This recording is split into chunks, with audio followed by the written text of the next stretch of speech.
Bueno, pero vamos a seguir sumando voces en esta buena mañana y análisis, sobre todo político, mirando estas dos gestiones, tanto la nacional como la provincial. Lo vamos a saludar porque estamos ya en contacto con él. Carlos Fara, analista, consultor político argentino, ustedes muchos ya lo conocen. Presidente además de la Asociación Internacional de Consultores Políticos. Carlos, ¿cómo te va? Buen día. ¿Qué tal? Buen día, ¿cómo estás? Bien. ¿Más de 200 campañas tenés en América Latina? Sí, Impresionante. Has visto de todo. Te has cruzado con de todo.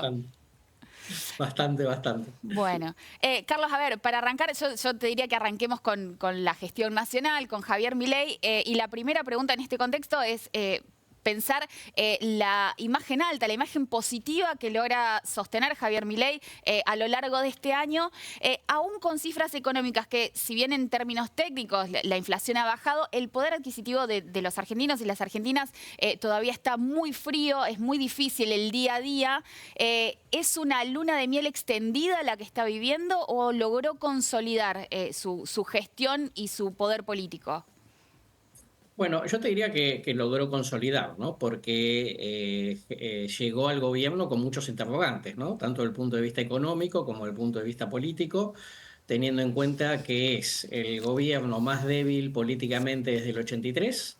Claro. Y por el otro lado, un presidente sin experiencia política y sin experiencia de gestión estatal. Entonces, todo eso, digamos, generaba todo tipo de interrogantes respecto de si realmente iba a poder domar el Ujú. potro. Bueno, llega a fin de año con algunos indicadores económicos positivos, sobre todo en materia de inflación, con el dólar estable, y en el lado político, digamos, ha logrado obtener algunas leyes básicas, como la ley bases y el paquete fiscal, y evitar que le impusieran una agenda opositora que Ujú. el presidente sostuvo los vetos, ¿no? Ujú. Con todo eso te diría que las expectativas son positivas, más allá de la imagen de gestión, y esto le permite arrancar el segundo año, digamos, con un horizonte más positivo, ¿no? Ujú. Ahora, ¿cuáles han sido las estrategias de Javier Milei para llegar a estos logros? Estoy pensando en los métodos o las estrategias de negociación que él ha tenido. Ha sido muy duro con los gobernadores que finalmente lo terminan apoyando en el Pacto de Mayo, que se firma en julio. No les termina de dar lo que les prometía y sin embargo logra sostenerse. ¿Cómo llega a esta instancia? Bueno, viste que es Milei, para empezar, es un fenómeno particular porque ganó en muchas provincias a las cuales ni siquiera había visitado y ni siquiera Sí, tenía sí. dirigentes de referencia digamos, que tuvieran potencial, con lo cual es un fenómeno que de entrada sabemos que vuela por debajo del radar, ¿no? De la política y Ujú. así llegó. Y eso, digamos, hace que pueda generar una expectativa en la población más allá de la actitud o el comportamiento político que tengan los respectivos gobernadores. Y eso de alguna manera para los gobernadores es un poco una amenaza, ¿no? En el Claro. sentido de Milei podría ganar una elección legislativa en mi distrito, aun cuando yo no lo apoye. Y entonces, frente a eso, Claro. obviamente, los gobernadores han sido cautelosos en su comportamiento, ¿no? Ujú, ujú. Carlos, me imagino que ustedes deben estar haciendo encuestas, deben ir siguiendo y sondeando también el ánimo de la gente en la calle. ¿Cuál es el pronóstico? ¿Qué es lo que está sintiendo la gente de cara al 2025? Mira, la característica de esta última parte del 2024 es que más allá de la gestión se ha incrementado la expectativa positiva sobre el futuro, ¿no? Lo cual, digamos, ya per se es un hándicap importante, que si a eso le sumamos una proyección de la gran mayoría de los economistas respecto de que 2025 va a tener menos inflación y va a El tener un punto rebote clave económico. de todo es la inflación, digo, en esto. Totalmente, Claro. ¿no? Porque, digamos, era lógico que el gobierno se enfocase en un gran objetivo Ujú. de manera de llegar a fin del primer mandato, el primer año de mandato, digamos, mostrando un logro como muy concreto, ¿no? Así que no tenía mucho sentido dispersar esfuerzos, o sea, desde el punto de Claro. vista político eso fue acertado. Y si efectivamente estas predicciones económicas se concretan para el año que viene, significa que vamos a llegar con unos niveles de optimismo importantes y esto Mm. obviamente va a favorecer al gobierno de cara a la elección legislativa.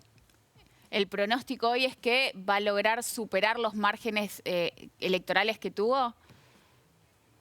Bueno, es probable, ¿no? Primero porque hoy por hoy es más probable que la elección se polarice, ¿no? Digo, teniendo en Sí. cuenta que, entre otras cosas, que Juntos por el Cambio dejó de existir, de manera que las opciones intermedias van a estar como muy complicadas para poder pararse en la cancha y a partir de eso entonces es lógico que una coalición que encabece La Libertad Avanza supere, Ujú. obviamente, digamos, esos 30 puntos que Milei tuvo en la primera vuelta. Obviamente no llegaría a los 56 de la segunda desde ya, pero digamos eso le permitiría efectivamente reforzar mucho su presencia en el Parlamento, aunque los 4 años de mandato va a estar obligado a Ujú. generar consensos con otras fuerzas para tener alguna mayoría, ¿no? Carlos, lo paso a la provincia de Santa Fe. La situación de Maximiliano Puyaro es distinta a la de Javier Milei. Puyaro llega con un caudal de votos impresionante, llega al 1.000.000 de votos, que es una cifra núcleo en Santa Fe, pero además con apoyo en ambas cámaras en la legislatura, con un despliegue territorial del radicalismo muy potente. Lo vemos consolidado, lo vemos con una imagen positiva fuerte, pero tiene también amenazas de La Libertad Avanza para el año que viene aquí en la provincia de Santa Fe. Bueno, ¿cuál es el escenario que se abre para Puyaro aquí?